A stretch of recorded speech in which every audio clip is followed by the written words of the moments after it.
Hello friend, I hope कि सब लोग ठीक होंगे। तो आज की क्लास में हम लोग देखेंगे इंग्लिश पेडागोजी के मोस्ट इंपोर्टेंट क्वेश्चन, जो कि आपके एग्जाम में यहाँ से क्वेश्चन 2 से 4 मार्क्स आएगा। तो चलिए क्लास को स्टार्ट करते हैं।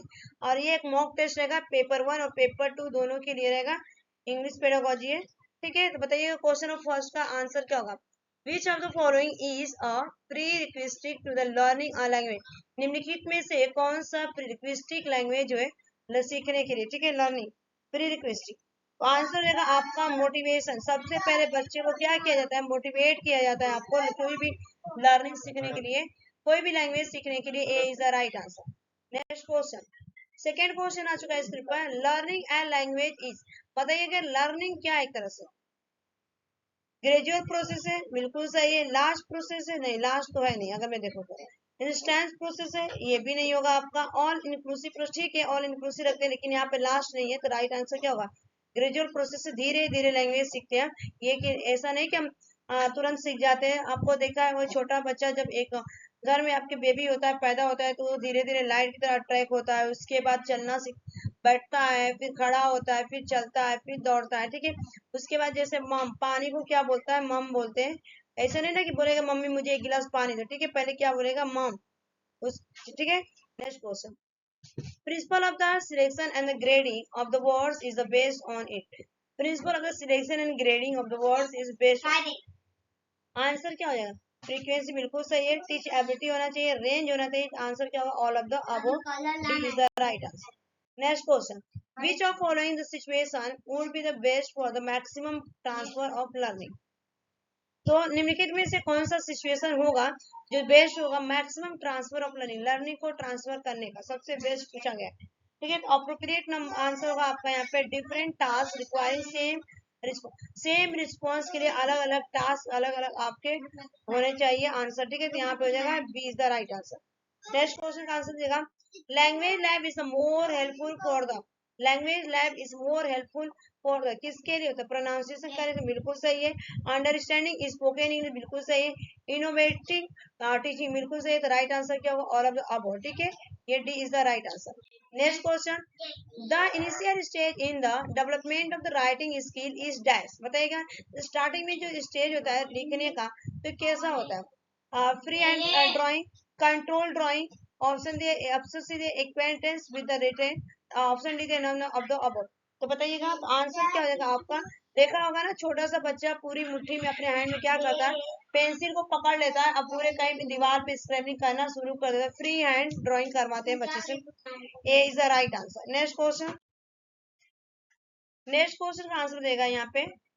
नेक्स्ट क्वेश्चन आ चुका है, व्हाट डज स्क्रैबलिंग मीन, माने स्क्रैबलिंग का मीनिंग क्या होता है, गोजा पाती करना, अगर हम देखें तो बोलते हैं लोग सिंपल भाषा में। तो ये आपका क्या होगा, लिसनिंग केयरफुली तो होगा नहीं आपको यहाँ पे। रीडिंग अलाउड की बात नहीं की जा रही। स्टार्मिंग मीन थम हकलाने की बात नहीं। Writing quickly and the careless, बच्चा आपने देखा होगा ना कहीं बुक पे पेंसिल ले लेता है या कोई भी चीज ले लेता है लिखने वाला, पेन पेंसिल ऐसे ऐसे करता है, तो इसको हम क्या बोलते हैं, स्क्रैबलिंग करना। बिना कहीं अच्छे से लिखे हुए, ठीक है, प्रॉपर तरीके से नहीं लिखता है, लेकिन ऐसे क्या करता है, स्क्रैबलिंग कर देता है। इसी को क्या बोलते हैं हम, माने कि राइटिंग क्विक करता है और क्या करेगा, केयरलेसली उसको लिखेगा, ठीक है। उसके बाद चलेंगे next question. Next question answer देगा आप लोग कि making the learners aware of the text and the purpose listening is the, ठीक है।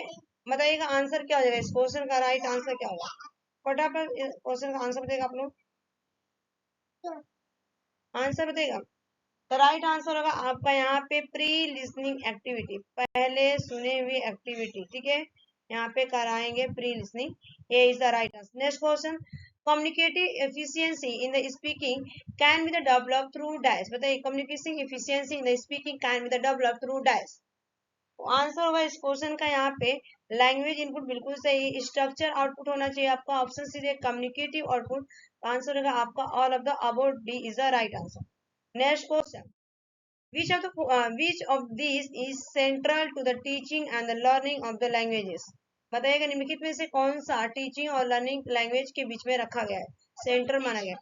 आंसर क्या हो जाएगा आपका यहाँ पे, सबसे पहले ग्रामर को रखा गया है, ठीक है। कोई भी ग्रामर प्रॉपर तरीके से होता है, एक स्ट्रक्चर होता है उसको, ठीक है। ऐसा नहीं कि मैं जाता जाता हूँ, हिंदी में अगर मैं बात हूँ जाता मैं हूँ, तो ये आपका कोई ग्रामर तो होगा नहीं, ये कोई बोलने का तरीका तो है नहीं कि जाता मैं हूँ, क्या आएगा, मैं जाता हूँ। तो इसको इंग्लिश में, अगर हिंदी में मैं जाता हूँ तो इंग्लिश में इसको ट्रांसलेट करूंगी तो आपका हो जाएगा आई गो। ठीक है, आई गो हो जाएगा यहाँ पे मैं जाता हूँ। ठीक है, इस तरह से सिखाया जाता है। Next question, learners find it difficult to apply rules of the grammar automatically in the listening, speaking, reading and writing because of। ठीक है, ये क्या है, मैंने लर्नर क्या कर रहा है, फाइंड करता है, डिफिकल्टी अप्लाई करता है। ठीक है, ग्रा ऑटोमेटिकली में, जैसे listening, speaking, reading and writing.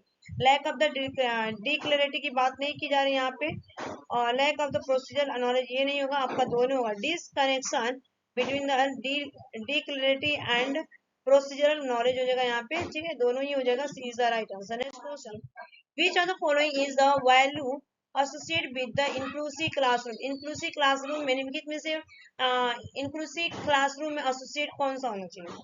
Competition की भावना बिल्कुल नहीं, सिंपैथी होगा बिल्कुल नहीं, एनवी होगा बिल्कुल नहीं। क्या हो जाएगा आपका, कोलैबोरेशन करना, एक दूसरे का सपोर्ट करना, ग्रुप में बच्चे को हम क्या करेंगे, सिखाएंगे यहाँ पे। D is the right answer. Next question, according to the NCF 2005, at the initial stage of the language learning dash the may be the one of the languages for the learning activity that create the child awareness of the world। तो आपका क्या हो जाएगा, answer होगा आपका यहाँ पे create करना है, बच्चे को अवेयरनेस करना वर्ल्ड में, तो हम क्या करेंगे, इंग्लिश सिखाएंगे ना। A is the right answer. Next question, some qualities of the good English text book. कुछ क्वालिटी अच्छे इंग्लिश टेक्स्ट बुक के होते हैं, क्या होते हैं, good print with the no spelling से बिल्कुल सही है, सुटेबल फॉन्ट से बिल्कुल सही, ये भी राइट आंसर है। Option C realistic and interesting subject में बिल्कुल करेक्ट ये होना चाहिए आपके गुड इंग्लिश टेक्स्ट बुक की। आपकी सम कुछ क्वालिटी हो जाए तो आंसर होगा आपका all of the above. D is the right answer. ठीक है, नेक्स्ट क्वेश्चन का आंसर देगा, in the reading scanning means dash, बताइएगा। ये आपके लिए होमवर्क दे देती हूँ, this is your homework, comment करके बताइएगा। आज का सेशन रहेगा 15 और 50 मार्क्स किसके आए कमेंट कीजिएगा। Thanks for watching this video, have a nice day.